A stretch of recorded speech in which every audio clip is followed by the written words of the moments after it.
Entonces, si les parece, para no quitarle tiempo a nuestro invitado especial, que es Carlos Contreras, entonces le voy a dar el-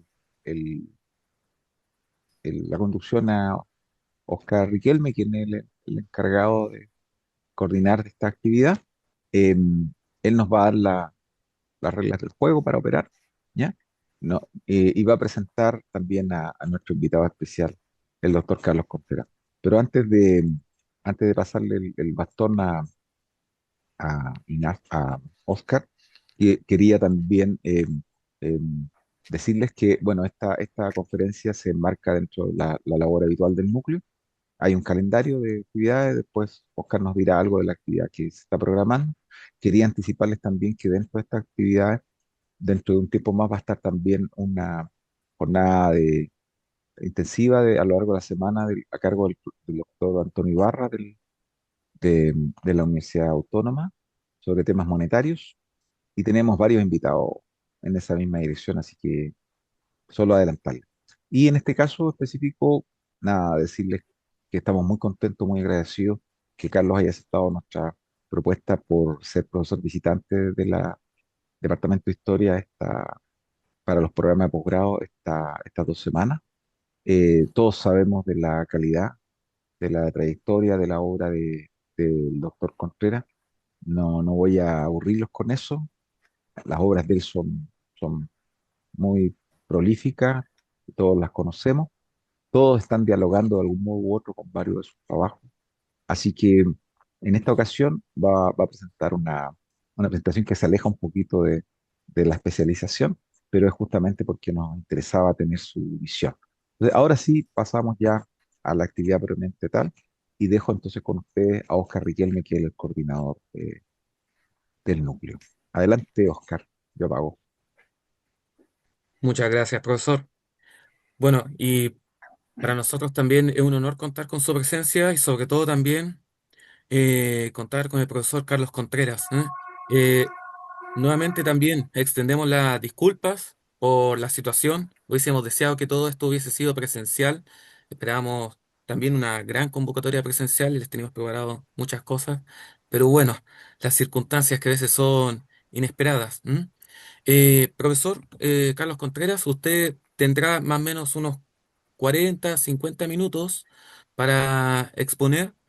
Luego vendrá una ronda de preguntas, comentarios que se pueden extender también durante otros 40 a 50 minutos. Más que nada, principalmente eso sería. Lo principal, que pueda verificar que puede compartir el PPT sin ningún problema durante la transmisión. Y principalmente eso, vamos a estar atentos a la transmisión online también a través de las redes sociales del Núcleo de Historia Económica Social y las preguntas que puedan ir surgiendo. Principalmente eso, profesor. El espacio es todo suyo y nuevamente muchas gracias por estar con nosotros. Para nosotros un placer y un honor. Muchas gracias, Oscar. No he preparado un PPT, dada la temática un poco que he pensado compartir con ustedes. Entonces, pues voy a exponer, espero que no se aburran mucho de ver mi rostro simplemente. Y comienzo agradeciendo la invitación a venir a Santiago de Mario, de Hugo Contreras, de la Universidad de Chile. Lamento, por supuesto, tanto como ustedes, que este viaje de miles de kilómetros no haya servido para poder vernos cara a cara, sino como si estuviera desde Lima, ¿no? En fin, cosas pues de la nevada y de la lluvia, cosas de la naturaleza. Eh, Me alegro de verlos igual de esta manera. Y el tema que elegí para conversar con ustedes tiene que ver con lo que yo llamaría una especie de divergencia o crisis que hay en nuestra disciplina, que por lo menos yo la percibo en el Perú y en gran parte de América Latina. Me gustaría también conocer sus impresiones. El título es este, de Historia Económica y Teoría Económica, flujos, reflujos y posibilidades. Eh, Creo que en el título que le pasé hace unos días a Oscar, en vez de decir posibilidades, puse incompatibilidades y creo que es la frase que quedó en la convocatoria. Esta duda entre un término y otro van a ver que no es casual, porque la relación ciertamente entre la historia y la economía es complicada. Así que comienzo, digamos, abordando esta complicación para luego señalar qué reparos tenemos los historiadores para usar la teoría económica eh, y luego pasar a hacer más bien una especie de apología para el uso de la teoría económica que puede parecer un poco contradictorio con lo que diré luego, pero la idea es tener un material para el diálogo y conocer cuáles son las impresiones que tienen ustedes respecto al tema, ¿no? No, el tema, como les digo, es la divergencia que hay en la historia económica en torno a la metodología con que ella se practica. Conocemos que es diferente la que hacemos los historiadores. Yo me considero un historiador de formación de la historia económica que hacen los economistas. Eh, de hecho, yo, por circunstancias personales, soy un historiador que trabajo rodeado de economistas, puesto que mi trabajo se da en el Departamento de Economía de la Universidad Católica de Lima, ¿no? Y creo que es una situación más o menos frecuente. Yo pensaba preguntarles a ustedes, ¿cuántos, siendo historiadores, trabajan en un departamento de ciencias económicas? Y me imagino que son varios. No sé, creo que es el caso tuyo, Manuel, no sé de algunos más. No, bueno, quizá tienen suerte entonces, o no sé. ¿Y cuántos son economistas que trabajan en departamentos de historia? Me imagino que son, bueno, es el caso entonces de Manuel, pues es un caso más o menos singular, Manuel, yo lo veo menos frecuente que el otro, ¿no? Que el de historiadores trabajando en departamentos de economía. Ya me contarás, Manuel, cuál es tu experiencia de verte rodeado de historiadores. Pero, claro, mi experiencia rodeado de economistas fue pues temeraria en cierta manera. Ya el costo de oportunidad es más alto, me pone. Ciertamente, ciertamente, sí que eres un apóstol. Pero les decía, mi experiencia es que, claro, mis colegas tenían, digamos, un sustrato teórico del que los historiadores normalmente carecemos, pero yo me veía un poco presionado, digamos, a poder dialogar con ellos sobre la base de lo que sería un lenguaje común. Entonces, ¿cuál es este lenguaje común que podemos tener historiadores y economistas que hacemos historia económica?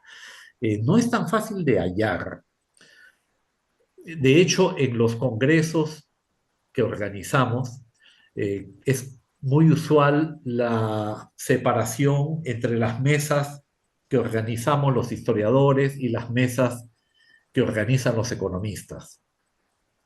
Las propias revistas de la especialidad también se pueden dividir en aquellas que están más orientadas al trabajo de los economistas históricos que al de los historiadores económicos.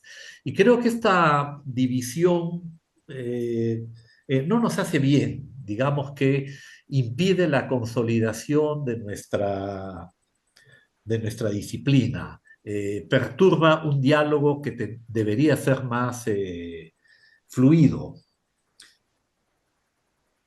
Eh, Como les comentaba, el hecho de trabajar rodeado de economistas, claro, me forzó en cierta forma a aprender teoría económica Incluso uno de los jefes que tuve en el departamento tomó la temeraria decisión de mandarme a enseñar cursos de economía a los estudiantes que ingresaban recién a la universidad.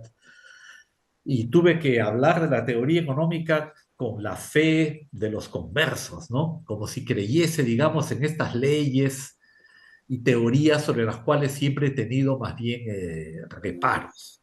Pero le agradezco a ese jefe haber tomado esa decisión que me obligó a aprender, digamos, teoría económica y a perderle un poco el miedo y el respeto también a las teorías económicas.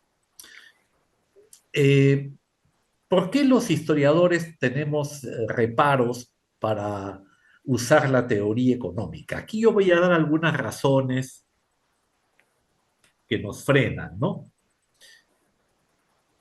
Quizás una muy importante es que la teoría económica que se enseña habitualmente es una teoría elaborada para dar cuenta del desarrollo de las economías capitalistas contemporáneas. Básicamente ha sido producida en dos o tres países del mundo, ¿no? Inglaterra, Estados Unidos, un poquito de Austria, probablemente, que son realidades donde las instituciones funcionan de una forma bastante distinta al resto del mundo. Digamos que son sociedades donde hay un Estado centralizado que tiene un poder real de coerción. Son sociedades donde el Estado tiene el monopolio de la violencia, como Max Weber decía, que definía, digamos, a los estados. Las leyes se cumplen razonablemente, los derechos de propiedad son razonablemente respetados, la emisión monetaria está centralizada, etcétera, que son situaciones muy diferentes a lo que ocurre en el resto del mundo. Y quizás la premisa más importante de la teoría económica neoclásica, que es la que se enseña habitualmente, es la de la racionalidad económica que tenemos las personas, que nos lleva a responder a los incentivos económicos o monetarios o de ganancia.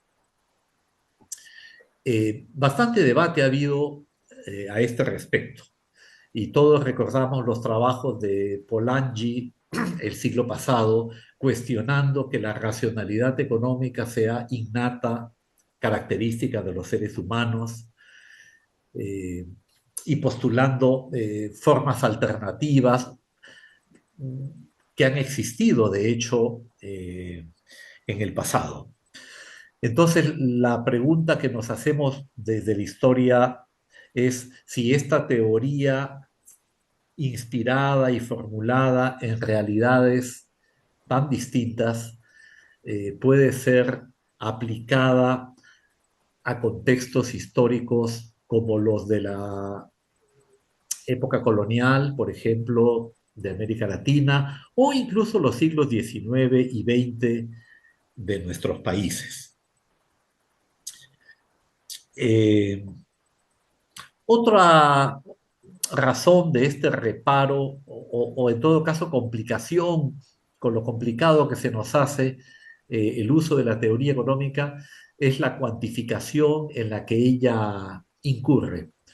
Conocemos que la práctica de los economistas se ha deslizado mucho, quizás más de lo que para los historiadores sería deseable, en la mensurabilidad de sus fenómenos. Entonces, la realidad es vista por la teoría económica a través de modelos en los que los elementos de la realidad quedan sintetizados en variables y estas variables tratan de ser eh, mensuradas, ¿no? Establecidas a través de cifras. Y hay un gran esfuerzo de cuantificar resultados, de manera que no solamente se quiere probar que la variable A determina la variable B, sino cuánto de la variable A produce tanto resultado en la variable B. Y esto se hace sobre la base de cifras que supuestamente recogen lo que pasa en el mundo real, pero los historiadores, quizás por el hecho de estar en contacto con los documentos, somos muy escépticos frente al grado de exactitud de esas cifras. Eh, Sabemos cómo se hacen las cifras. Eh, Quizá la diferencia con los economistas es que los historiadores tendemos a fabricar o a elaborar, a recoger, a componer nuestros números, nuestros datos. Mientras que los economistas, por lo menos de los que yo ando rodeado en Lima, tienden a recoger los datos de bases de datos donde estos ya están presentados, listos para su uso, como cuando uno va al supermercado y recoge las bandejas para echarlas en tu canasta, en tu carrito comprador. Eh, los grados de error, digamos, que suele tener la estadística son relativamente grandes. Yo tengo la experiencia, por ejemplo, de haber trabajado junto en Perú con Bruno Seminario en este esfuerzo que él hizo para establecer el Producto Bruto Interno del Perú desde el año 1700. Y claro, todo era trabajar con proxies, ¿no? De manera que la clasificación de la población en niveles de ingreso para deducir qué tributo se iba a cobrar en el siglo XIX, pues bueno, lo asumíamos como que era el ingreso de esas familias, el ingreso real. Y en estas estadísticas hay una especie de pérdida de reparos conforme el uso va pasando de una mano a otra. Así como hay la ley del rendimiento decreciente, diríamos que hay la ley decreciente de los reparos. Entonces, uno cuando hace su tabla le pone muchas notas preventivas, ¿no? Diciendo, he hecho esta presunción, he redondeado esto, he extrapolado aquello, pero luego esa tabla es tomada por otros y ya sin los reparos, sin las advertencias. Y en esto entonces hay mucha pérdida de masa informativa, de tipo cualitativo. Eh, y eso me ha vuelto siempre escéptico a hallar indicadores cuantitativos que presuntamente son precisos, pero sabemos que en verdad tienen grandes márgenes de error, ¿no? Es imposible saber cuánta gente vive en un país, cuántos tributos recauda un Estado, cuántas exportaciones realiza una economía. Todo lo que hacemos son aproximaciones más o menos certeras, pero con grandes márgenes de error. Y esto hace entonces que los historiadores seamos, ya les digo, escépticos frente a teoría económica que se basa en esa medición de magnitudes. Eh, una, un otro reparo, que es el último que voy a mencionar, que tenemos para el uso de la teoría económica, tiene que ver con que los historiadores, a diferencia de los economistas, tendemos a priorizar los contextos en los que discurren las fuerzas económicas. Yo podría decir que la historia es la ciencia del contexto, ¿no? Algo así como que el contexto lo es todo. Eh, Casi siempre nuestro foco de investigación tiene que ver con un espacio y una época precisas. Es decir, nosotros no decimos que investigamos el mercado de trabajo, por ejemplo, ¿no? Sino que diremos, investigo el mercado de trabajo en el Perú del siglo XIX, ¿no? O investigo la minería del cobre en Chile de la primera mitad del siglo XX. Es decir, ¿no? Las investigaciones de los historiadores tienden a tener una especificidad temporal y espacial muy precisos. Y esto nos lleva a valorar mucho los elementos que hacen el contexto de la época. Eh, y esto choca quizás con la práctica de la investigación económica, en la cual lo que se prioriza, claro, son las variables que el modelo toma en cuenta.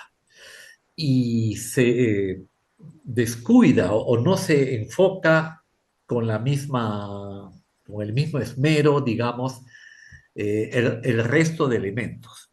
Eh, Es verdad que los economistas más cuidadosos tienden a hacer una descripción del contexto, pero tiende a ser más superficial y no se espera que en ese contexto se descubran elementos que puedan cuestionar la validez del modelo.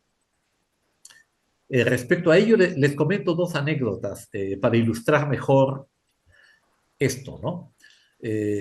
Una de ellas fue en la tesis de un alumno de economía que yo asesoraba, yo era el director de la tesis, cuyo tema era el mercado del arroz en el Perú del siglo pasado. Y este alumno había hecho sus tablas de consumo, producción de arroz, evolución del precio. Había logrado encontrar quiénes habían sido los principales comerciantes del arroz en Lima a lo largo del siglo pasado. Y en la defensa de la tesis, uno de los jurados dijo que ese dato de los nombres de los comerciantes no era utilizado en el análisis y entonces era mejor sacarlo de la tesis. Y bueno, yo decía, pero si se ha hallado ese dato, es verdad que el estudiante no lo había utilizado, pero puede ser útil a otros investigadores. ¿Cómo vamos a perder esa información que no es fácil construir, ¿no? Pero yo entiendo que en la lógica del economista, si no vas a utilizar un dato, ¿para qué lo pones? Digamos, hay un espíritu de ahorro de texto, un lenguaje más espartano que se cuida. Y la otra anécdota que les cuento al respecto es un trabajo que me tocó evaluar sobre el crédito en Lima en el siglo XIX para una revista en la cual el autor clasificaba a los prestamistas y prestatarios en categorías, según el monto de los préstamos o el destino que se iba a dar al préstamo. Y resulta que en una de las tablas en que aparecen los miembros de una clase, está el presidente de la República, San Román, recuerdo, ¿no? Miguel de San Román. Y yo pensé, pero vaya, el autor no ha destacado que aquí le ha aparecido el presidente entre los prestamistas de medio rango. Y claro, la respuesta del autor fue que ese dato de que fuera el presidente no importaba en el análisis, porque él trabajaba no con individuos, sino con masas. Bueno, este reparo, les diré que los historiadores tenemos al uso de la teoría económica, es algo que no existía hace unas décadas. Por lo menos en la época en que yo me formé como historiador, que estudié en los años 70 en la Universidad en Lima, los autores que leíamos, como Eric Hobsbawm, por ejemplo, Emilio Sereni, utilizaban conceptos como estructura, utilizaban conceptos para empezar, ¿no? Y utilizaban modelos o recomendaban su uso. Witold Kula, recuerdo el polaco, historiador económico, eh, recuerdo a Pierre Vilar, que escribió en una época en que no había, pues, teorías de la historia, más allá del marxismo, lo más parecido a lo que sería un manual de teoría de la historia, que tituló algo así como Iniciación al vocabulario histórico, que quizás alguno de ustedes recordará. Bueno, ¿cuán lejos estamos hoy de este espíritu de los historiadores más próximos al uso de modelos, de conceptos y por tanto de teorías? Pero todo lo anterior que les señalé era para que vean o para demostrar que respecto de la teoría económica tengo reparos, tengo dudas, soy escéptico. Sin embargo, pienso que para que la historia económica pueda consolidarse y dar un paso adelante, los historiadores debemos romper ese escepticismo o parte de ese escepticismo, conservar algo de ello, por supuesto, pero abrirnos más al diálogo con los modelos y leyes que propone la teoría económica. Pero no cualquier teoría, sino eh, lo que yo llamaría algo así como teorías intermedias. Es decir, en su práctica, los economistas han estudiado realidades específicas más allá de la de los países capitalistas centrales, y ello los ha llevado a tener que lidiar con elementos de la realidad distintos a los que eran habituales en Inglaterra o los Estados Unidos. Así que en esta segunda parte de la exposición paso justamente a reseñar algunas de estas teorías intermedias, como le llamo, que han resultado inspiradoras para trabajos de historia económica eh, en, en nuestros países. Entonces, eh,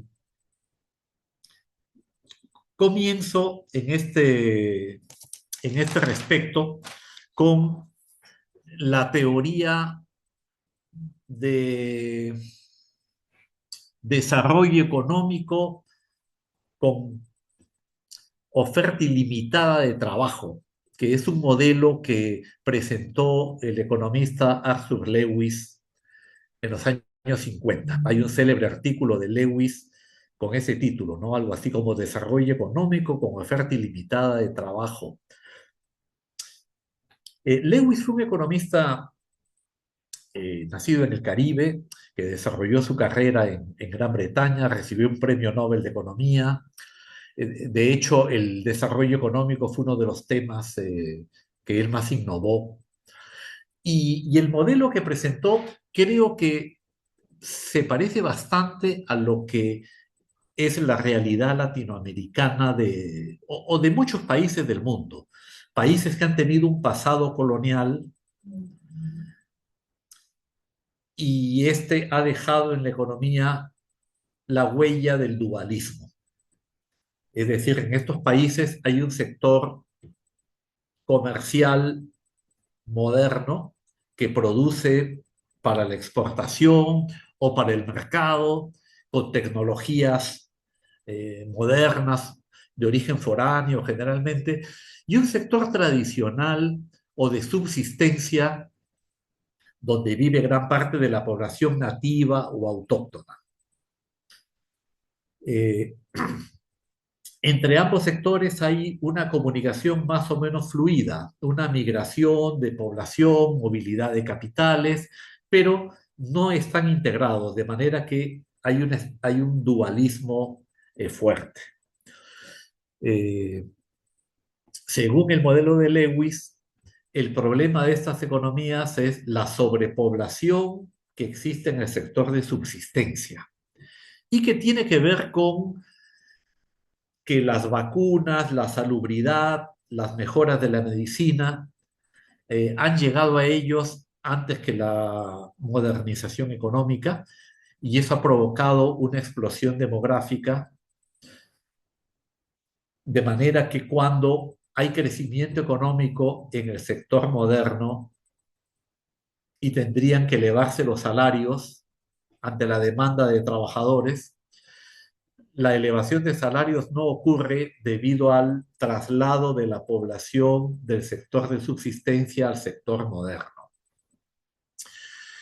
Mientras este traslado no termine de ocurrir, eh, los salarios del sector moderno están condenados a permanecer bajos, a permanecer en el nivel de subsistencia, lo que va a impedir que la demanda se vuelva más sofisticada, que haya una demanda de bienes industriales y que el crecimiento económico tenga lugar.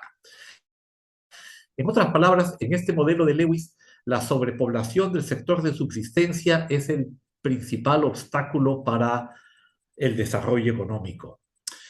Bueno, Lewis se inspiró en economías como la India, Pakistán, en el Asia. Pero de hecho, la sobrepoblación, a partir de sus trabajos, se convirtió en un tema muy preocupante para los organismos del desarrollo mundial. Y creo que el modelo de Lewis inspiró trabajos que han resultado aportes importantes para el esclarecimiento de nuestro pasado. Yo, por lo menos para el caso peruano, recuerdo el trabajo de Shane Hunt, un economista norteamericano que murió hace algunos meses y que escribió un trabajo sobre la evolución de los salarios reales en el Perú de la primera mitad del siglo XX, inspirado en el modelo de Lewis, porque él pensaba, en el Perú hay una región moderna que sería la costa, sobre todo la costa central, y una región de subsistencia que sería la sierra, que a lo largo de la historia ha estado mucho más poblada que la costa. Y entonces esta migración sierra-costa habría cumplido ese papel de frenar la mejora de los salarios reales en la costa moderna. Escribió un espléndido artículo, creo, al respecto, que no ha sido hasta ahora mejorado, vamos a decirlo así, a pesar de que es un trabajo que tiene como 4 décadas. Bueno, otro ejemplo de estas teorías intermedias, como le llamo, que creo que los historiadores podríamos usar con provecho, es el modelo de F. Domar respecto al mercado de trabajo que él publicó en 1970, donde lo que hizo este economista ruso, pero que hizo su carrera en los Estados Unidos, fue relacionar la evolución del mercado de trabajo con el mercado de tierras. Se inspiró en el estudio de realidades específicas como la de Rusia y los propios Estados Unidos, donde había tierras abundantes. Y precisamente él decía que las tierras abundantes llevan a que no se desarrolle un mercado libre de trabajo, sino que se desarrollen instituciones coercitivas de trabajo, como la esclavitud o la servidumbre. Podría parecer contradictorio, ¿no? Porque uno pensaría, si hay escasez de trabajadores, si los trabajadores son muy caros, entonces la gente debería estar dispuesta a vender su trabajo a cambio de salarios tan altos y se desarrollaría entonces, al revés de lo que pasaba en el mundo de Arthur Lewis, una economía con salarios elevados. Pero lo que Domar mostraba era que mientras haya tierras libres no habrá trabajo libre. Y por eso es que la esclavitud y la servidumbre permanecieron hasta tiempos, digamos, muy recientes en la historia de estos países. Cuando el trabajo libre es muy costoso, digamos, cuando hay muy poca oferta de trabajo, entonces las fórmulas forzadas resultan viables. Y esto es algo que podemos ver en la historia hispanoamericana también, ¿no? Justamente la crisis demográfica del siglo XVI dejó un problema muy grave de falta de trabajadores, falta de oferta de trabajo, que además no permitía el desarrollo de una cultura laboral, porque el mercado de trabajo no es solamente una cuestión de números, sino también una cuestión de hábitos, de cultura, que no se va a desarrollar mientras haya eh, tierras libres. En este sentido, el, el problema que detectó Domar continúa en los países andinos a lo largo del siglo XIX y nos lleva a entender un poco lo que pasa con el tributo indígena. Eh, los estados andinos como Perú, Bolivia, Ecuador, dependían del tributo indígena o dependieron del tributo indígena hasta épocas muy avanzadas del siglo XIX, hasta la segunda mitad del siglo XIX. Para que los indígenas puedan pagar su tributo, debían tener tierras. Y mientras tuvieran tierras, no venderían su trabajo. Entonces, esto creó un problema para el desarrollo de la minería y la agricultura modernas, porque estos sectores requerían contratar mano de obra. En una época en que ya la esclavitud había sido abolida, la mita había sido abolida, y no podían contratar mano de obra puesto que los campesinos no vendían su trabajo porque tenían acceso a las tierras que les permitían a su vez el pago del tributo. De manera que aquí hay un problema, digamos, por resolver. Los empresarios presionaban por eh, poder liberar las tierras indígenas en el mercado de tierras, es decir, que puedan entrar a un proceso de titulación y de compra-venta, aunque esto implicase la abolición del tributo. Pero el Estado, claro, reaccionaba diciendo, si los indígenas no van a pagar tributo, entonces, ¿cuáles van a ser los ingresos del Estado? Tendrá que pagar los impuestos que dejan de pagar ellos, la clase terrateniente y la clase empresarial. Ahí hubo una tensión, entonces, que al final se resuelve, bueno, aboliendo el tributo, desposeyendo a los indios de sus tierras, a cambio de que la clase propietaria acepte su función de pagadores de tributos. Este es un modelo que ha sido, creo, poco aprovechado por la historia económica andina. He visto que en Colombia ha habido una investigación mayor en este sentido, aunque no fue un país donde la contribución indígena cumpliera un papel gravitante. Hubo un economista español, José María Caballero, que en un trabajo publicado en los años 80 algo introduce, digamos, una discusión al respecto, pero me parece que todavía sigue siendo un tema pendiente. Y paso a un tercer ejemplo de esto que estoy llamando teorías intermedias, que los historiadores podríamos usar con provecho para este diálogo entre historiadores y economistas, que es el de la teoría de las materias primas, formulada por Hirschman, Albert Hirschman, el economista alemán que hizo carrera en Norteamérica. Trabajé en Colombia algunos años, creo que es muy conocido por los historiadores económicos el trabajo de Hirschman, y que en verdad se inspiró, en todo caso, desarrolló ideas que un economista canadiense menos conocido, llamado Harold Innis, desarrolló en la primera mitad del siglo pasado. Harold Innis fue un economista canadiense que estudió la historia económica del Canadá y cómo este país desplegó su economía a partir de la exportación de materias primas.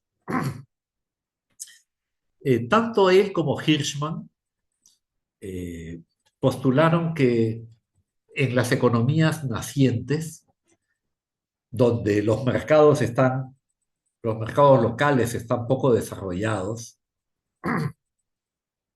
el movimiento económico de cambio, el movimiento dinámico, lo va a ser el sector externo.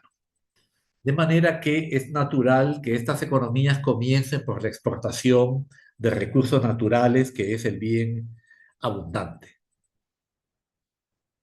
Sin embargo, eh, al revés de lo que postulaban la teoría de Raúl Prebisch y Hans Singer respecto al deterioro de los términos de intercambio para los países primarios exportadores, ellos fueron más optimistas, señalando que esta economía de exportación de materias primas podía ser la base del desarrollo económico, siempre y cuando se establecieran los enlaces correctos, que por ejemplo consistían en que estos sectores exportadores comprasen insumos a la economía nacional, se proveyesen de insumos en la economía nacional, contratasen masivamente mano de obra local, pagasen impuestos al gobierno local y erigiesen una infraestructura de transporte o de energía. Entonces ellos encontraron que casi siempre la economía exportadora de materias primas hace algo en estos terrenos. Es cierto que no siempre ocurre, y de ahí que se hable de la maldición de las materias primas como una frase frecuente, ¿no? Por ejemplo, el trabajo de Jonathan Levin sobre el guano en el Perú, que en parte se inspira en este modelo de Hirschman, lo que concluye pues es que el guano era un producto para cuya extracción no se necesitaba erigir ninguna infraestructura de transporte, apenas se necesitaba contratar mano de obra,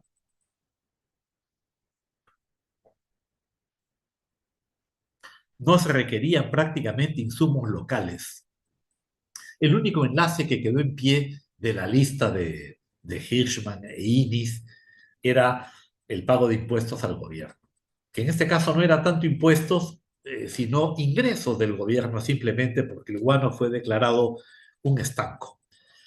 De todos modos, ahí quedó una agenda para la investigación, por ejemplo he encontrado que para Chile la recoge Julio Pinto, me parece, en un trabajo que hizo justamente sobre la base del salitre, preguntándose, y no es el único, ¿no? Si la economía de exportación del salitre en Chile, a finales del siglo XIX, comienzos del XX, creó esta infraestructura, esta clase asalariada, el espíritu empresarial, ¿no? La experiencia empresarial, la formación empresarial, que luego podrían ser la base para un desarrollo económico posterior. Eh, para el Perú, yo encuentro que el libro que quizás ustedes conocen, de Rosemary Sorf y Geoffrey Bertram, aplica este modelo de Hirschman e Innis para estudiar la historia económica del Perú del siglo XX, ¿no? Y me parece que es un trabajo estupendo, digamos que sigue siendo, creo, la mejor obra de la historia económica del siglo XX. Y bueno, así como estos modelos, podríamos, creo, encontrar otros más, ¿no? Entonces yo mismo les preguntaría a ver qué otros modelos de este tipo ustedes han encontrado en sus estudios. Por ejemplo, el modelo de Harley Heinrich sobre modernización fiscal, que presentó un libro pequeño publicado en los años 60, a mí me parece que ha sido poco utilizado por los que hacemos historia tributaria. Este esquema de Heinrich habla de la modernización fiscal yendo más allá de la transición de impuestos indirectos a directos, que es lo que habitualmente se ha hecho.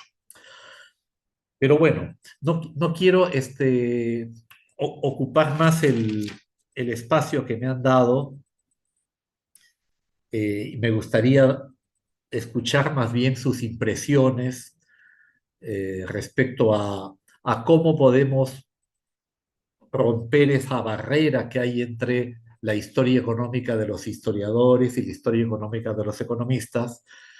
Creo yo que si los historiadores usamos algunos modelos de la teoría económica, podemos hacer un bien no solamente a nuestra disciplina, sino también a la propia economía. De manera que con esto termino mi presentación, Oscar, para dar paso a las preguntas y comentarios que haya lugar.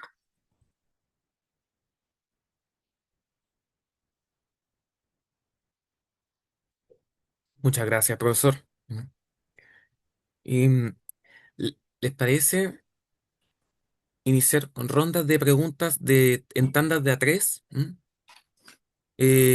Tal como Ignacio, señalar con la manito arriba, para ir expresando el deseo. Ignacio, por favor.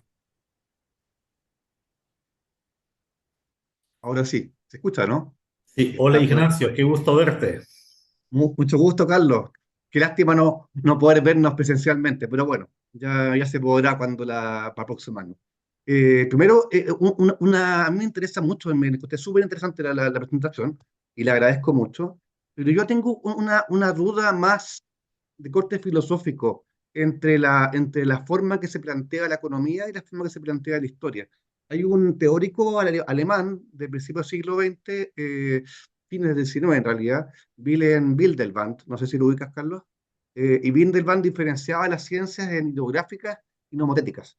Entonces, y eso viene al dedillo, viene como anillo al dedo para esta dicotomía entre historia y economía, porque esas ciencias ideográficas para Windelband eran las ciencias que buscaban lo concreto, o sea, buscaban casos concretos, únicos y irrepetibles, y buscaban explicar ese caso, no buscaban buscar leyes. Las nomotéticas, en cambio, buscaban leyes.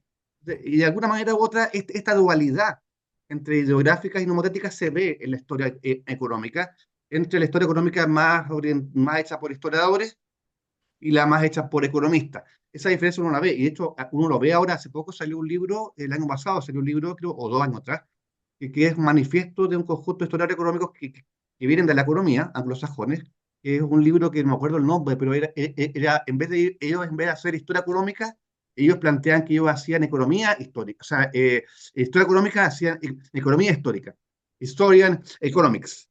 Entonces, para diferenciarse un poco de los historiadores, ellos no hacían historia económica, hacían economía histórica. Y yo creo que esta idea también de la búsqueda de reglas, regularidades versus la búsqueda de lo original, lo único, que yo creo que de alguna manera u otra se manifiesta un poco en lo que tú planteaste, Carlos. Eso, disculpen lo largo. Ya, gracias, gracias Ignacio. Eh, Dale, Francisco. Hola, profesor, ¿qué tal? Un gusto. Hola Francisco. Me acuerdo el año pasado que nos vimos allá en Nápoles, Es cierto, cierto. sí, en la mesa con Cristina Maceo. Así es, sí, Débora. sí, recuerdo aquellas calurosas tardes. Uf, terrible. Bueno, muy distinto a lo que estamos viendo acá, por eso es que lamentablemente no nos podemos ver en persona. Eh, Exacto. yo quería hacer un comentario y una pregunta, porque me pareció Sí, muy interesante. Como comentario, me estaba acordando a propósito de lo que usted mencionaba. Me acordé al tiro o sea, inmediatamente me acordé de estas ideas de este sociólogo, me parece que era, Dale Tomic, o Dale Tomic, que planteaba, que no economista, era sociólogo, me parece, que planteaba, que estudió mucho históricamente las plantaciones, el sistema de esclavos, las plantaciones de esclavos, la economía de las plantaciones en la América, y planteaba, a diferencia de esta otra teoría que usted comentaba, que este mercado de trabajo esclavista no sería un resabio precapitalista o una falta de modernización, sino que lo planteaba precisamente como un parte de la modernización. Es decir, se configuraron estos sistemas esclavistas desde el siglo XVII hasta el siglo XIX, en Cuba, Brasil, qué sé yo, en el Caribe, precisamente como como una extensión necesaria del capitalismo global que surtía, digamos, el azúcar y el algodón, qué sé yo, y esto a su vez permitía la acumulación capitalista en América. Hay un libro que fue un poco, fue bien conocido hace un par de años, de un historiador, Sven Beckert, que hace una historia global del algodón, y me acuerdo que se toma un poco también de Tomic. Ahí se muestra un poco lo que usted dice, digamos, de esto de que se puede interpretar hacia un lado, pero se puede interpretar también hacia el otro lado. Eso es un comentario, digamos. La pregunta que le quería hacer era que justamente hace algunos pocos días en la Universidad de Chile, en las jornadas que organizaron los estudiantes de posgrado, de magíster, de la jornada de historia colonial, me invitaron a participar en el conversatorio sobre, digamos, la historia económica colonial. Y una pregunta que hicieron una estudiante era sobre la fiabilidad de las fuentes comillas, pongo comillas, para nosotros los historiadores económicos. No sé si consideran un historiador económico netamente. Entonces preguntaba, digamos, porque decían, bueno, estos estudiantes que veían lo que estábamos conversando, y que para ellos era como algo esotérico, digamos, estudiaban los discursos, estudiaban la cultura, estudiaban la sociedad, pero la mayoría no estudian la economía. Decía, bueno, nosotros tenemos, en un diálogo, por ejemplo, con la literatura, tenemos precauciones para no fiarnos como historiadores de todas las fuentes, ¿no es cierto? Y cuestionamos las fuentes y las relativizamos, pero parece ser que funciona de una forma distinta para los historiadores económicos, ya sea en la colonia o no, digamos, estábamos hablando de la colonia en ese momento. Entonces, según usted, en base a su experiencia, ¿cuál podría ser una buena previsión como historiador y que nos diferenciaría de los economistas respecto de las fuentes netamente económicas, ya de los números? Eso nomás. Gracias. Gracias, Francisco. Profesor Yorca, por favor. Gracias, Oscar. Bueno, muchas gracias, Carlos. A ver, tengo un par de comentarios y después una pregunta para devolverte las preguntas a ti, en realidad. El, a ver, en materia de comentarios, acá en Chile pasa algo parecido a Perú, ¿ya? Eh, a riesgo de caricaturizar, yo diría que el economista típico chileno, el 50% más uno, o quizás un poco más, es un tipo en general arrogante, muy arrogante, por lo menos los que trabajan en departamentos de economía de este país. Ignorante, muy ignorante de cualquier cosa que no sea métodos cuantitativos. Mirador en menos, muy mirador en menos. Desprecia cualquier profesión que no sea la propia. Intolerante, también muy intolerante. A históricos. Y hay un poquito lo que decías tú de este señor que le da lo mismo que el prestamista fuese presidente de la República o el señor que tenía el kiosco en la esquina, ¿ya? Muy reduccionista también, y después no hace ninguna crítica de la fuente, ni siquiera de la fuente cuantitativa que usa, ¿ya? Normalmente lo que te dicen es, esta es la mejor serie disponible y es la que yo voy a usar, aunque la serie sea una auténtica porquería. Igual la usa porque es la mejor disponible. O sea, si lo mejor disponible es una porquería, el sentido común indica que mejor no hagas lo que quieres hacer, ¿no? Eso yo diría que es caricaturizando un poco al economista chileno, ¿ya? Luego en los departamentos de historia tampoco es que haya puros santos, digamos. ¿M? Uno ve, no sé qué porcentaje, pero un porcentaje importante también, son medios fundamentalistas, antimétodos cuantitativos, tienen alergia a los métodos cuantitativos, cualquier cosa que huela a números, te caen las penas del infierno encima. Y eso lo sufrí yo en carne propia. Como Mario Matus decidió grabar, no voy a poner los ejemplos, pero cosas que me han pasado. Muy reacio a la teoría de cualquier otra disciplina que no sea la propia, muy reacio. Entonces, en ese sentido, también un poco intolerante. Y luego los colegas de management que no los mencionaste, que a lo mejor también sería interesante meterlos en el cuento. Y entonces ahí va la pregunta que te quería hacer. Por ejemplo, Carlos Dávila uno de los más grandes historiadores de la empresa de América Latina. Él desde hace varios años que viene pontificando que para hacer historia empresarial necesariamente hay que usar algún marco teórico. Si no, son cuentos chinos descriptivos y que en realidad hay que usar teoría, si no, mejor no haga nada. Entonces te quería preguntar un poquito eso, pues, si tú crees que, por ejemplo, desde el campo de la historia empresarial,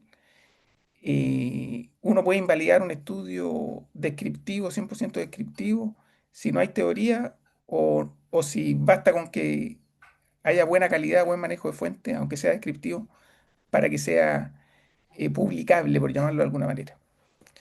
Con eso termino. Muchas gracias, Carlos. Gracias a ti, Manuel. Eh, entonces, Oscar, contesto a esta primera tanda de preguntas y comentarios, ¿no? Sí, el tiempo es suyo, profesor. Bueno, muchas gracias. Lo primero, para las preguntas y comentarios que me han hecho mis amigos.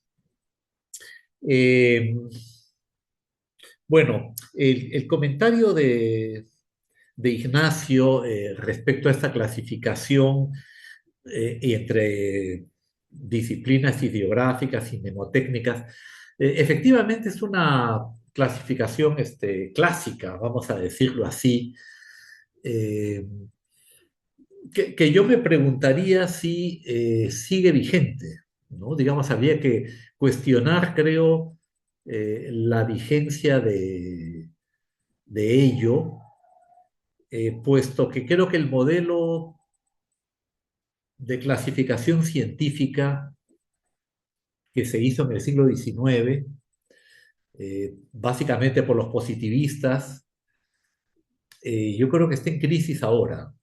Eh, la idea de que existen ciencias que pueden demostrar sus afirmaciones porque tienen laboratorio y otras ciencias más especulativas, creo que es un modelo que ahora se cuestiona. En todo caso, podríamos preguntarnos, por ejemplo, si es verdad que la economía tiene leyes porque es pues mnemotécnica y la historia no porque es ideográfica. Bueno, en qué plano queda la historia económica, que se supone es la conjunción de ambas? Eh, Son como el agua y el aceite. Esa es una posibilidad, ¿no? Digamos, yo no descarto que esta división que hay entre historia económica hecha por historiadores y otra por economistas no tenga solución y debamos acostumbrarnos a ella y debamos convivir con ella y buscar, pues simplemente mejorar las relaciones entre unos y otros, ¿no? Quizás un poco difícil después del retrato que ha hecho Manuel de ambos personajes, pero siempre tendremos derecho a mantener la esperanza. Eh, en cuanto al comentario de Francisco sobre si la esclavitud fue parte de la modernidad, de la modernización, bueno, digamos, lo que han hecho los historiadores de la esclavitud desde Eric Williams, ¿no? Que es de hace más de medio siglo, claro, es señalar que en contra de lo que Marx decía, la esclavitud no es un modo de producción situado antes del feudalismo, en la época de la antigüedad grecorromana, sino que es un fenómeno mucho más reciente, ¿no? Digamos que ocurrió hasta el día de ayer, hablando metafóricamente. Pero justamente lo que Domar creo que muestra, y que creo que no se pelea con el autor que tú mencionas, es que la esclavitud va a ser rentable en la medida en que el trabajo libre no sea, ahí Manuel pone un comentario, ¿no? Bueno, digamos, el trabajo libre sea muy difícil, sea inviable o sea muy costoso.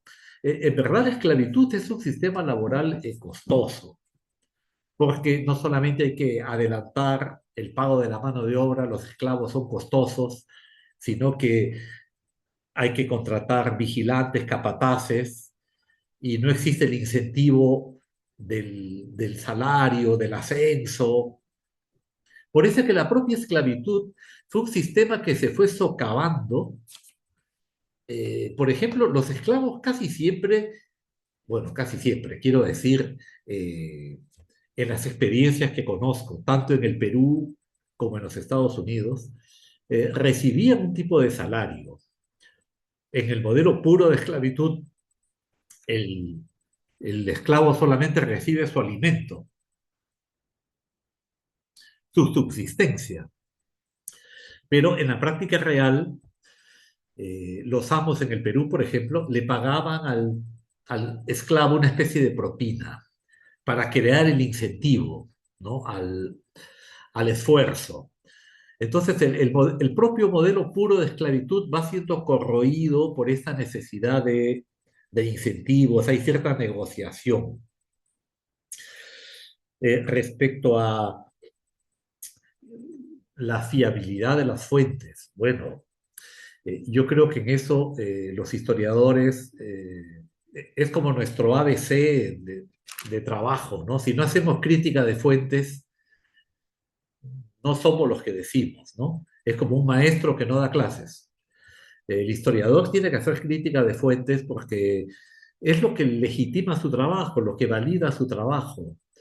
Y en ese sentido nos toca ser los pesados a veces de la discusión, cuestionando la validez de las cifras, su fiabilidad, porque es la base de la crítica documental. Entonces, siempre que topamos con fuentes, por ejemplo, matrícula de tributarios, recaudación de aduanas, eh, el presupuesto de la República, ¿no? La cuenta nacional, eh, nos toca la labor de señalar cuáles son los márgenes de error. Y mientras más márgenes de error descubramos, hemos hecho mejor nuestro trabajo. Eh, el riesgo que corremos es el de pasar por como enemigos de la numerología, ¿no? En fin, acepto que ese es el riesgo que hay que pagar, pero por otro lado, yo creo que una frase que le escuché a Luis Bértola, el historiador uruguayo, que me dijo que hay que andar con una enseña por la vida en esta profesión de la historia económica. Cualquier número es mejor que ningún número. Y en la medida en que creo que poner dimensiones a los fenómenos es importante, entonces nuestra crítica a las cifras tiene que ser esmerada, pero no por eso debemos renunciar a su uso. Yo creo que las magnitudes, al menos en términos relativos, son necesarias.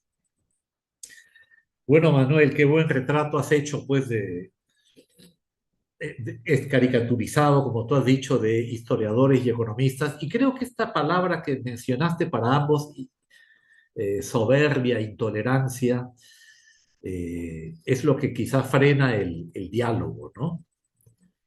Y, pues, en fin, ojalá pues nos desvistamos de esos defectos.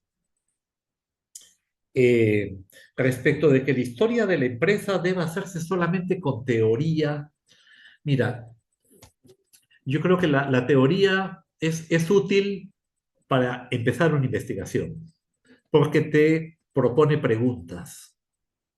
Entonces, parafraseando a Luis Bértola, te diría, es mejor una pregunta que no tener ninguna. Es mejor ir con preguntas a la investigación. Pero terminar la investigación simplemente diciendo, se confirmó mi modelo, es un resultado un poco triste, ¿no? Digamos, un poco desconsolador. Y en este sentido, yo pienso que la narración es una forma de explicación. Si algo debemos aprender del giro narrativo, que hoy está en boga, ¿no? Desde hace ya algunas décadas, es que eh, narrando una historia literariamente, también está sustentando una explicación. Y ya es tarea quizás del, del que aspira a una historia más teórica modelizar esa interpretación. Pero yo no me cerraría a que la historia de la empresa deba hacerse solamente con teoría, ¿no? Yo creo que los casos específicos, concretos, historias singulares, siempre aportan, siempre enriquecen. Quizás es la división del trabajo que nos toca, ¿no? A los historiadores hacer los casos específicos, los ejemplos concretos, y a los economistas procurar la síntesis. Sé que no es una forma de empujar la confluencia, pero de momento es la división del trabajo que tenemos. Muchas gracias, profesor. Bueno, damos por finalizada nuestra primera ronda de preguntas y comentarios y haremos por comenzar nuestra segunda ronda, nuestra tanda de tres. ¿M? Primero el profesor Mario y luego Mauricio. ¿M? Bien, gracias. Bueno, lo, yo agradezco mucho la forma como Carlos se ha aproximado, porque lo habitual es comenzar con el listado de agravios, ¿no? Que de alguna manera resumió Manuel. Los anatemas y las caricaturas y los estereotipos de los dos extremos que entiendo que todos estamos tratando de evitar y generar otros espacios distintos, ¿no? De diálogo interdisciplinario. Em, porque claro, Carlos se saltó eso porque eh, plantea justamente los puentes de diálogo. Y eso me gustó mucho. O sea, como él, para no quedarnos en lo que ya sabemos que existe, que es una realidad, ¿sí? Los estereotipos autoexcluyentes, ¿sí? Tanto de economistas como de historiadores, nos propone estos puentes de diálogo. Y claro, son sumamente importantes. Yo cuando escuchaba lo de Luis, por ejemplo, uy, eso me parece fundamental. O sea, eh, y casi todos esos modelos tienen una aplicabilidad gigantesca en la medida que uno no se los tome como las leyes de Moisés, ¿no? Las tablas de la ley.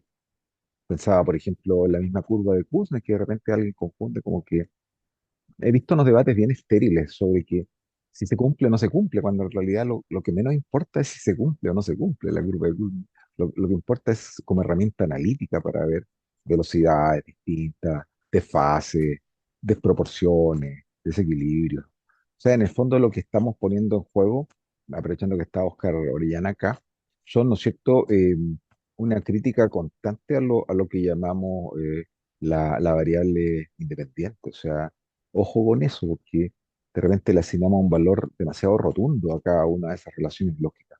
Y ahí donde yo creo que efectivamente estos modelos ayudan mucho. Estaba pensando también, por ejemplo, en varias cosas, por ejemplo, lo mismo de Boceru. ¿Cómo las agriculturas precapitalistas todavía nos siguen explicando una buena parte de lo que ocurre, lo que afecta a una buena parte de la población en el mundo? O sea, es impresionante eso. O sea, por otro lado, tomo algo que en algún momento dice Samuelson, creo, en un manual.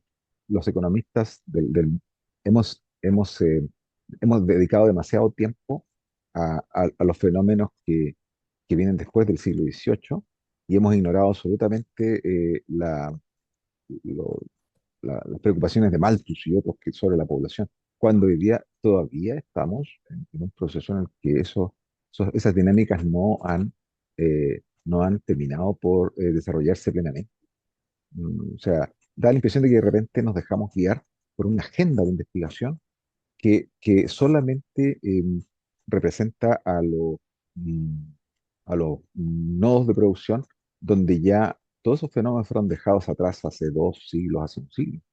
Entonces, ¿cómo no encarar la investigación histórica, económica de América Latina eh, sin considerar el rol importante que tienen los fenómenos demográficos? cómo dejar afuera los problemas, ¿no es cierto?, de la fragmentación étnico-lingüística, cómo dejar afuera el rol de el clivaje, ¿no es cierto?, laico-secular, cómo dejar afuera el tema de la transición de estructuras estamentales a estructuras de clase. Todo eso se lo saltan los economistas como que si no existieran, cuando nosotros sabemos que eso tiene una enorme materialidad y repercusión hasta hoy. ¿M? Eh, entonces, creo que el llamado a atención es bueno, pero además él no se queda en el reproche, ¿no? Nos dice, mira, acá tenemos puentes donde comunicarnos, donde podemos encontrar herramientas analíticas útiles para el trabajo empírico, pero también podemos sacar nuestros resultados, podemos comunicarlo a través de esa aplicabilidad o de esa utilización parcial que pudieran tener algunos de estos modelos. Y eso me parece fundamental. A mí por lo menos, si me preguntan, yo sigo pegado en los temas de los economistas clásicos, porque creo que los economistas clásicos dialogaban mucho más con las ciencias sociales en su generalidad y no tenían esa miopía compartimentada que ostentan tanto hoy día tantos historiadores descriptivos y anecdóticos que no, no saben más que describir y quedarse en un detalle inocuo, o estos que son neopositivistas que no se han dado cuenta que creen que todo debe ser traducido a leyes. Em, y ahí me quiero proponer tres ámbitos, por lo menos, que a mí me gustan y que yo creo que, de algún modo, por lo que conozco a varios de los que están acá, creo que de alguna manera nos interesan. Eh, y que en América Latina tienen su particularidad y se pueden sacar bastante puntas a esto en la medida que lo comparemos con otras experiencias. Por ejemplo, todos los problemas que tienen que ver con las condiciones de producción de las decisiones económicas. Yo creo que ese es un temazo, temazo. O sea, un temazo que en otras latitudes eh, se ha ido por otro rumbo. Por ejemplo, la discusión sobre la conducta racional, la teoría de elección racional, parece muy burda, ¿no? Pero si la tomamos, por ejemplo, integrando aquí tres factores como esto que podríamos llamar la teoría de juegos de la decisión individual, es decir, cómo cada uno de nosotros toma decisiones en función de las decisiones de las opciones que vemos que los demás están tomando, un poco el equilibrio de Nash, todo eso, teoría del juego. Si a eso le sumamos el tema de los incentivos o desincentivos formales e informales que vienen de la naturaleza de las instituciones presentes en nuestra sociedad, ahí se arma un polvorín espectacular, o sea, si logramos resolver eso. Y por último, yo agregaría un ámbito que también a los historiadores se nos escapa mucho, que todas estas relaciones, estas decisiones en el ámbito económico, no se dan en un plano aislado, nunca fue así. Desde el siglo XV en adelante, digamos, todo esto se inserta globalmente en fuerzas en pugna. O sea, hay potencias, hay, ¿no es cierto?, hay imperios que están ahí interfiriendo en las decisiones locales, hay imperialismos, y yo creo que eso no hay que tenerle miedo, y yo creo que esa es la parte más provechosa y más vigente del marxismo todavía. Creo que sería un absoluto error desconsiderar ese factor externo que interfiere en las decisiones en el plano del Estado-Nación. Ahí hay un ámbito de temas que yo encuentro que es súper entretenido, muy bonito y está abierto a la colaboración en la investigación empírica y no hay nadie que esté excluido. Yo creo que el otro tema al que quizás nos hemos dedicado un poquito más todos por la urgencia de validar nuestra disciplina es al peso específico que nosotros vamos midiendo de lo económico dentro de la trama histórica. Hay algunos que dialogan más con la trama histórica, hay otros que se quedan solo en la dimensión económica. Pero creo que, por ejemplo, deberíamos hacer funcionar mucho más lo que tiene que ver con los ciclos exitosos de las economías latinoamericanas, con los problemas de los bloqueos que tienen nuestros modelos políticos. La calidad del Estado, por ejemplo, el sistema de partidos, la sociedad civil. Es decir, hay todo un mundo ahí de cosas muy interesantes que debiéramos abrirnos, que en este caso ya no es tanto hacia la economía, sino que hacia las ciencias políticas, a la sociología, a la psicología social. a la antropología incluso. Y por último, creo que retomando ahora quizás la visión más urgente, a mí no sé si les preocupa a ustedes todo, pero yo creo que donde podríamos, y creo que debemos, estamos obligados, el deber nuestro de hacer una constitución, es recordarle a nuestras sociedades latinoamericanas, sobre todo, que las consecuencias de lo económico no son neutrales, no son inocuas, que influyen mucho precisamente en la calidad de las democracias. A veces yo de repente escucho trabajos que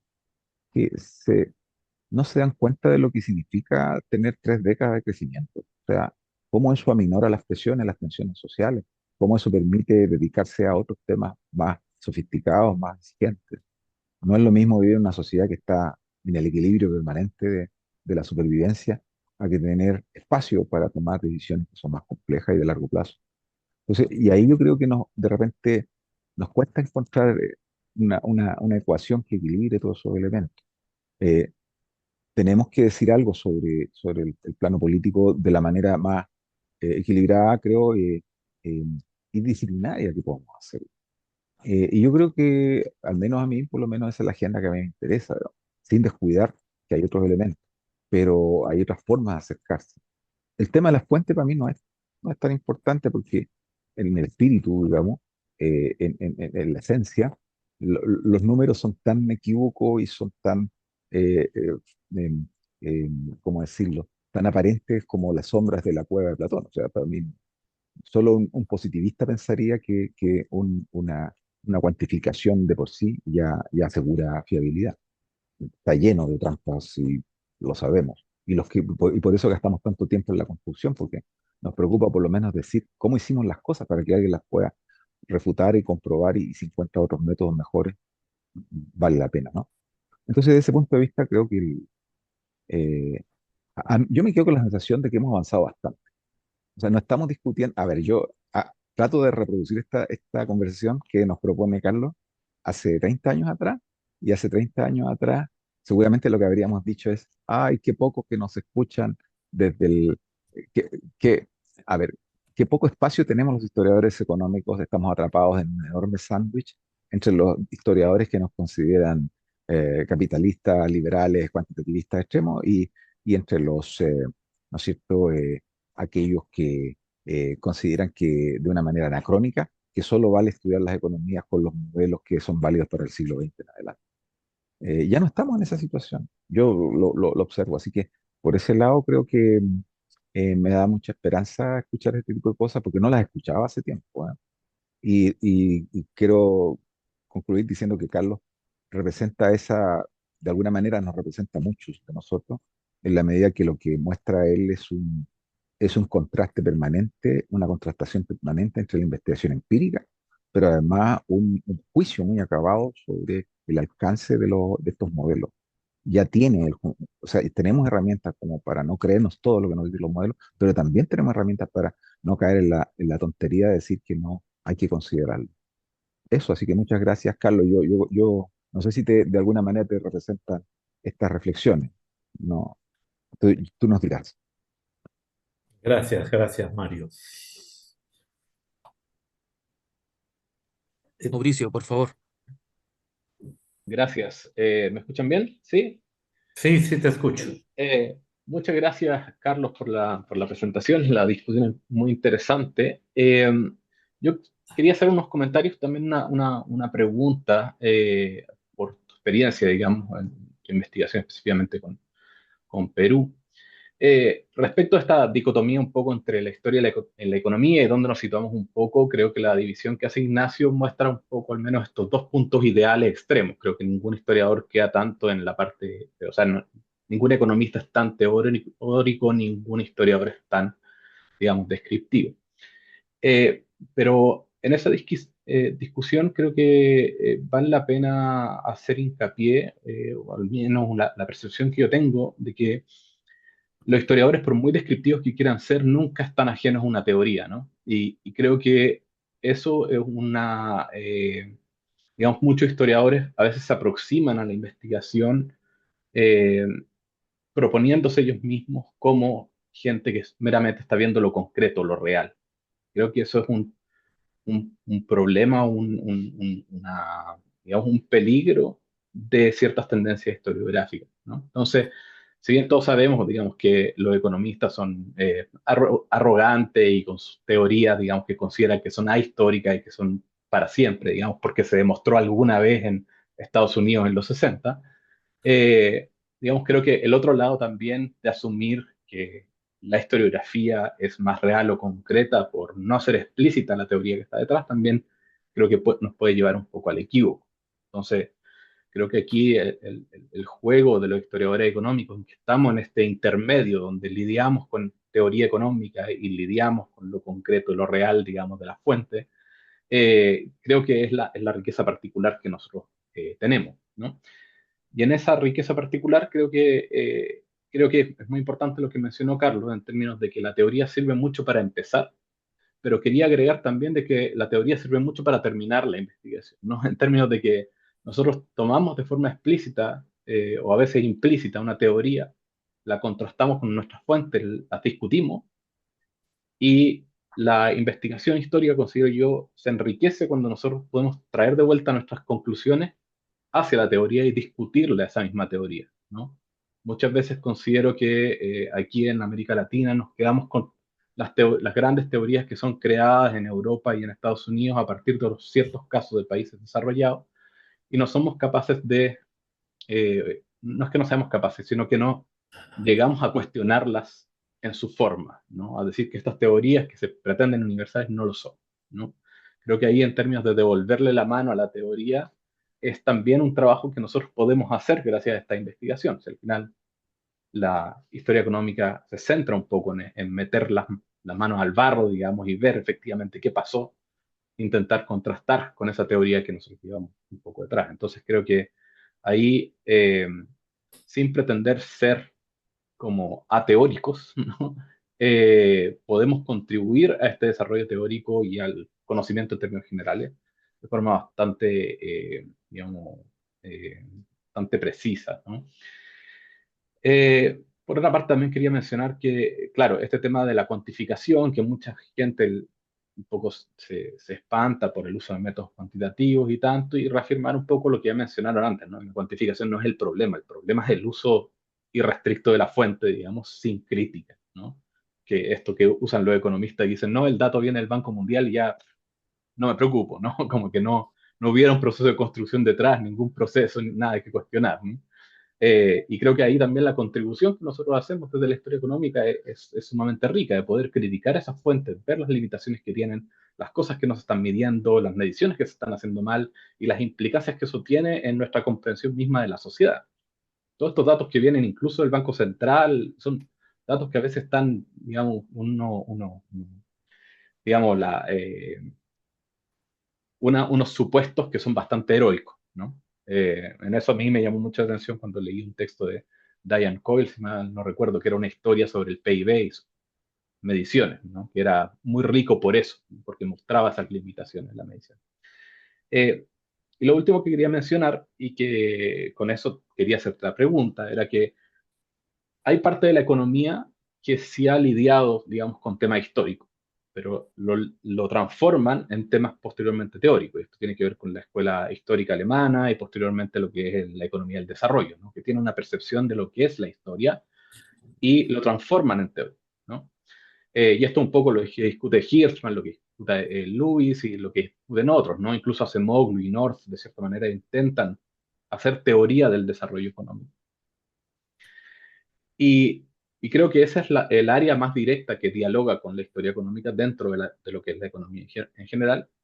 Eh, pero ahí quería hacerte una pregunta en específico, porque muchas veces se ve esto de que hay un sector que es moderno y uno de subsistencia, un sector que es atrasado y otro que avanza, ¿no? Pero siento que muchas veces no queda tan claro cuál es cuál y que identificamos simplemente los sectores que crecen con modernos, ¿no? Y los sectores que no como atrasados.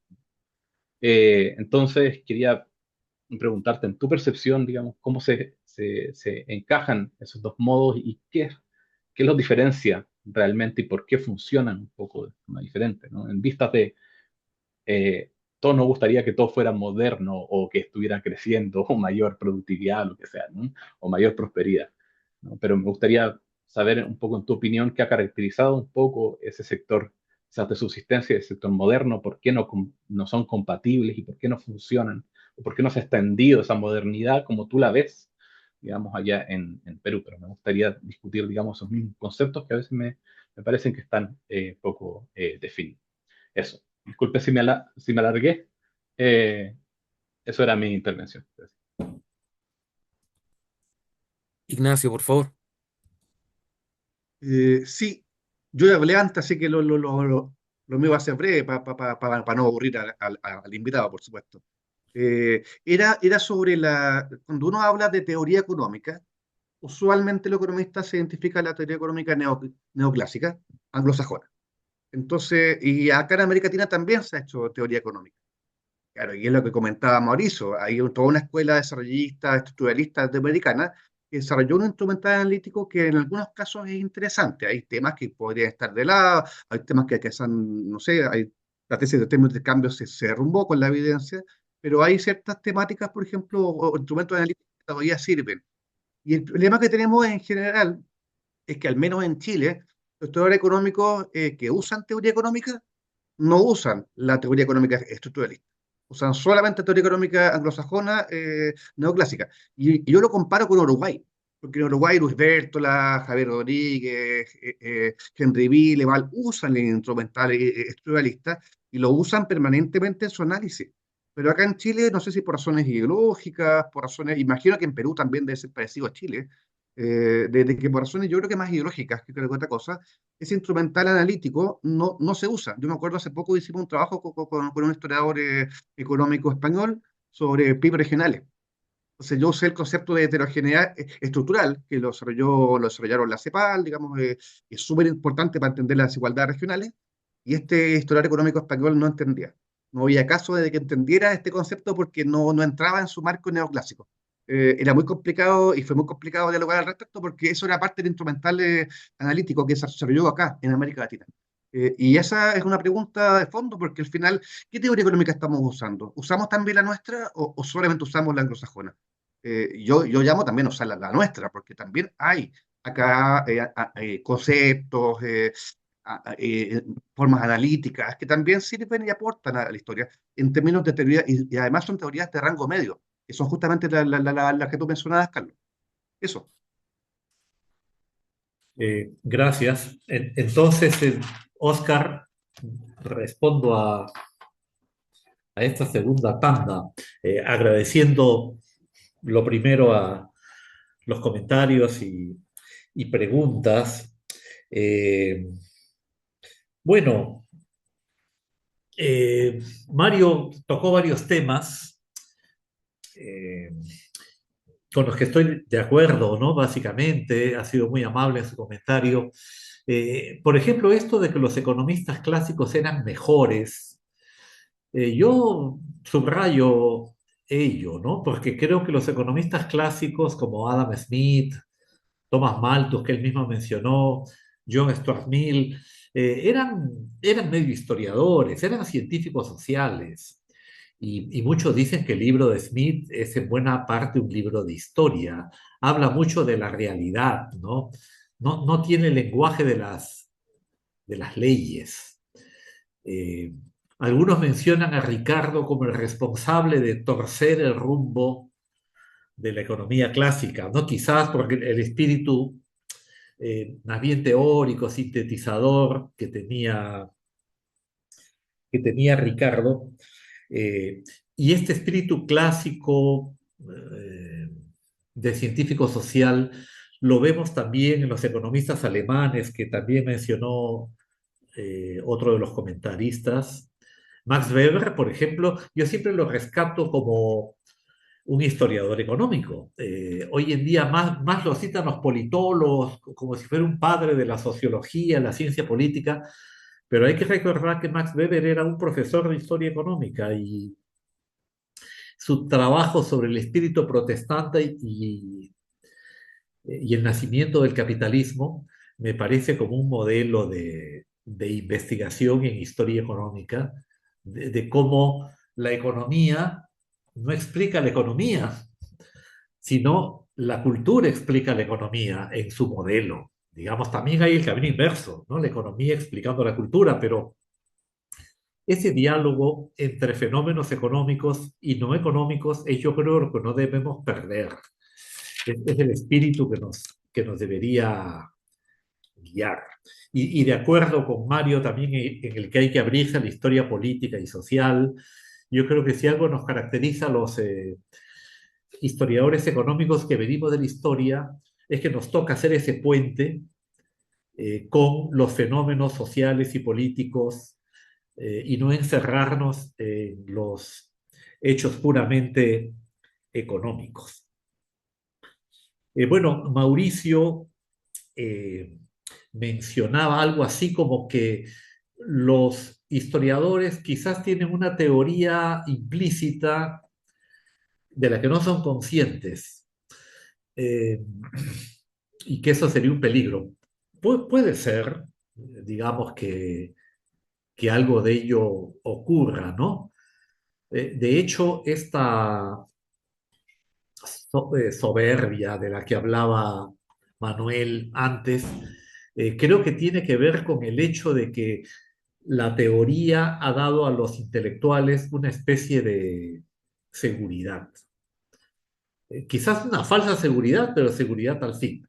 Recuerdo que en su libro ¿Qué es la historia?, Edward Hallett Carr, el historiador británico, decía, comparaba la teoría con la hoja de parra que cubre nuestra desnudez una vez que nos han echado del paraíso. Entonces, claro, los historiadores hemos andado pues como Adán y Eva, sin una hoja de teoría con qué cubrir nuestra desnudez y nos sentimos a veces un poco inermes frente a digamos, cuál sería tu aporte, tu conclusión, porque no tenemos el lenguaje técnico de la economía. Estoy de acuerdo también, Mauricio, con que a la hora de cerrar la investigación,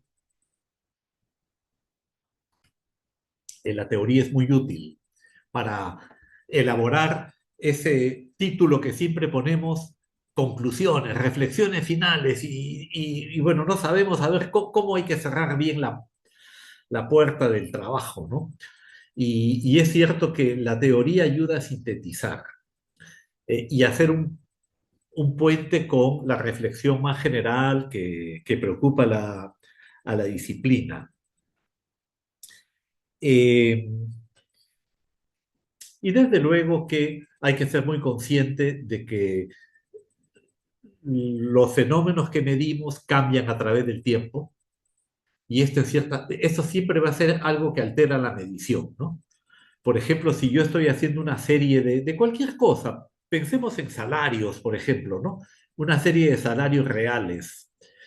El significado de los salarios después de 50 o 100 años va a ser distinto necesariamente.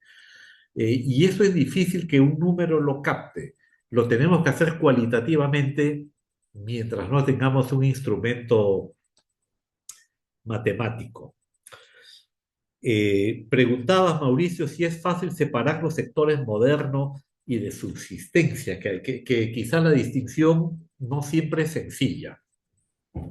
Bueno, por un lado te diría que si la distinción se complica, es una prueba de que se han fundido, de que ya no son sectores diferenciados o que cuesta más diferenciarlos.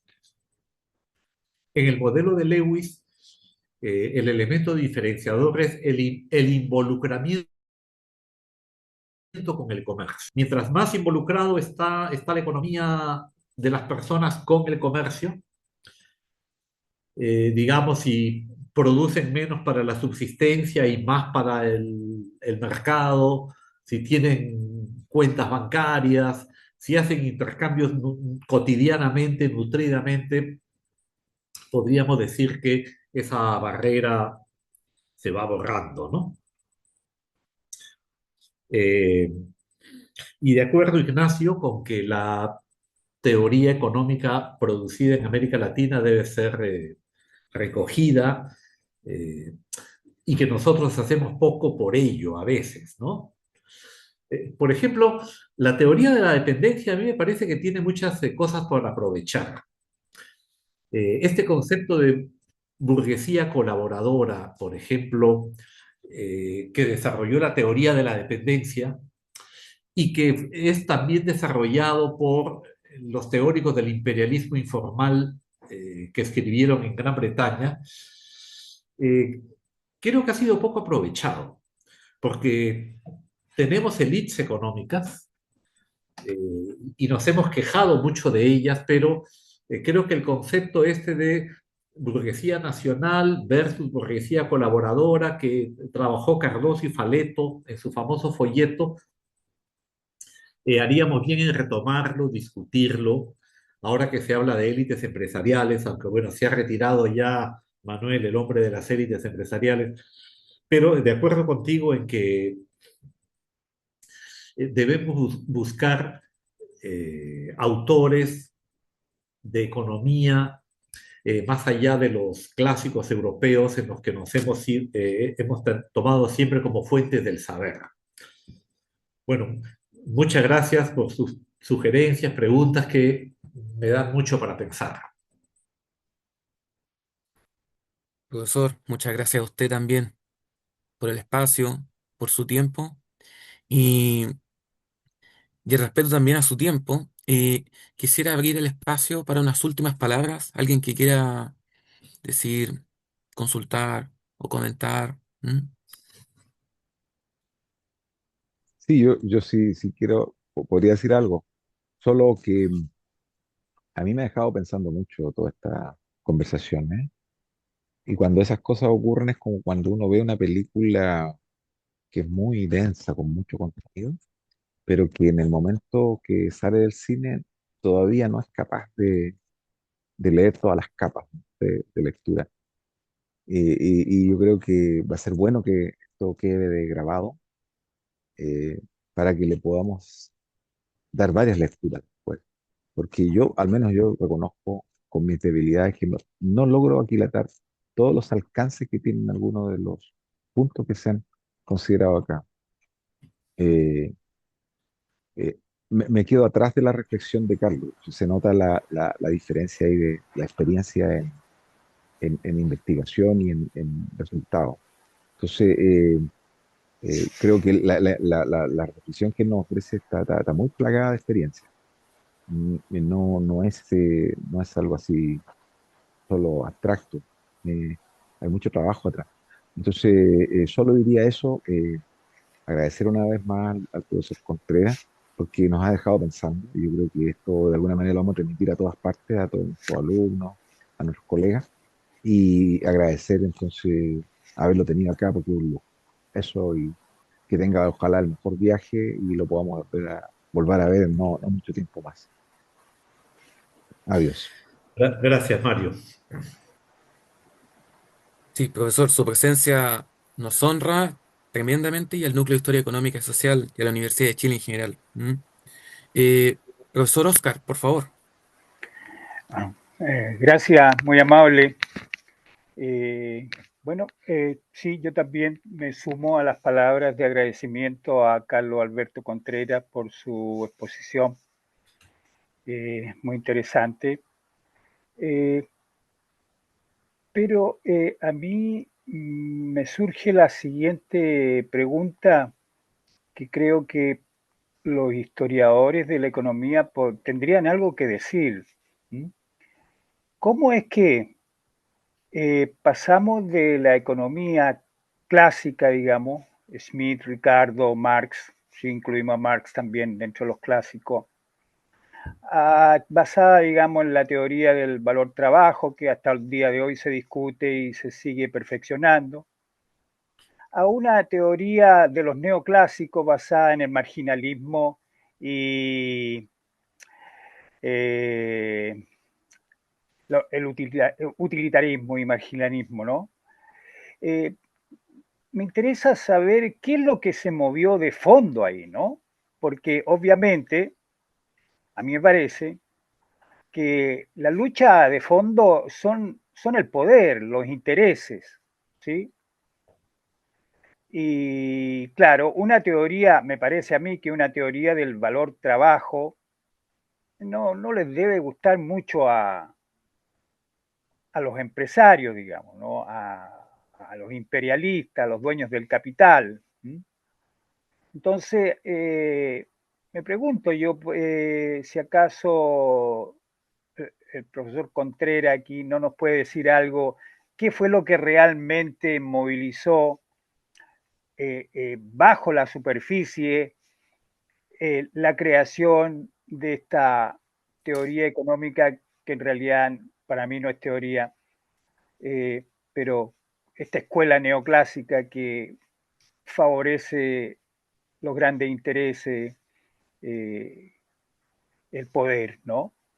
¿Cómo es que pasamos de los clásicos, de lo que los clásicos estaban haciendo, que yo considero que eran, pero muchísimo más humanistas? Marx es un ejemplo de personaje humanista, no estoy hablando de los que lo versaron después y hicieron barbaridades, ¿no? Estoy hablando de Carlitos Marx, el que propone y lucha por darle una teoría a los trabajadores, para que los trabajadores surjan, para que los trabajadores tengan un mejor modo de vida. Y ocurre que eso vilipendiado, olvidado, hasta el día de hoy se combate y tenemos esta otra cosa que es la escuela neoclásica, que está llena de teorías que mi profesor Jacob Schwartz llamaba mala teoría con pasaporte matemático. Claro, la gente se impresiona con las ecuaciones que ellos exhiben, todo cuadra porque 2 más 2 es 4, pero no, en general no dicen ninguna relación con lo empírico, con la realidad. Son cuentos que se cuentan y hoy día son hegemónicos, controlan el mundo desde por menos antes de la Segunda Guerra Mundial en adelante, controlan el mundo. Entonces, yo, bueno, en mi comentario de alguna manera estoy adelantando la respuesta a mi pregunta, creo. ¿Cómo es que pasamos, cierto, de un ordenamiento o de unas propuestas de ordenamiento económico y social muchísimo más humanista a este ordenamiento que yo diría que es más bien eh, eh, regulatorio, ¿no? Que proponen y han impuesto los neoclásicos, ¿no? Ok, gracias. Bueno, Oscar, es una pregunta compleja. Eh, yo observo que el neoclasicismo, el marginalismo que tú has mencionado, fue algo así como el precio que hubo que pagar por el ingreso de la economía a la academia, porque coincide con el momento en el que la economía se convierte en una carrera académica, se abren facultades de economía en las grandes universidades europeas de los Estados Unidos,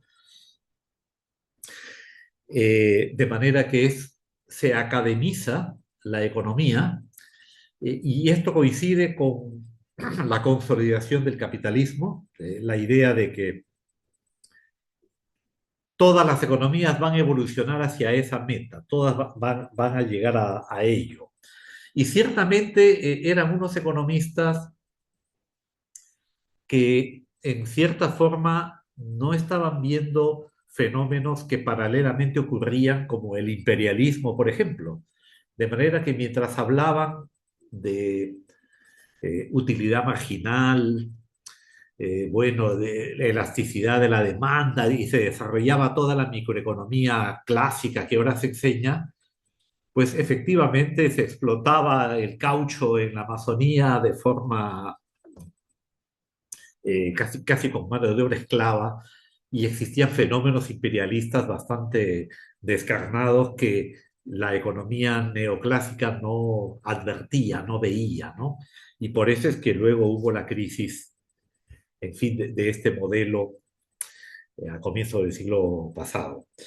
Le agradezco su reflexión y también los comentarios de Mario y de todos ustedes, ¿no? Muchas gracias por este momento. Muchas gracias a usted, profesor. Y no sin antes finalizar, decir que esta sesión regular quedará registrada y colgada en las redes sociales del Núcleo de Historia Económica y Social y también en la cuenta de YouTube, la página web de YouTube. Y es muy importante esto, porque primero decir que en Facebook nos están escuchando aproximadamente 25 personas. Y además, eh, profesores muy interesados también en escucharlos. Quiero mencionar especialmente a Carlos Graicochea Mejía, a profesor Carlos Dávila Núñez, profesor de Historia Económica de la Facultad de Economía de la Universidad Nacional de San Antonio Abad del Cusco, y que estaba muy interesado en que sus estudiantes lo escucharan, y atribuyo quizás a uno de esos gestos la ocasión que nos estén escuchando tantos, ¿no? A través de los otros canales de las redes sociales y además el interés que suscita su presencia también. Así que nuevamente agradecerle y para nosotros es un placer, un lujo. Muchos saludos a los cusqueños, a Carlos Garaycochea, que es buen amigo también. Y muchas gracias por esta ocasión, esta invitación a compartir con ustedes, Oscar. Un aplauso entonces para despedirlo, ¿no? Gracias.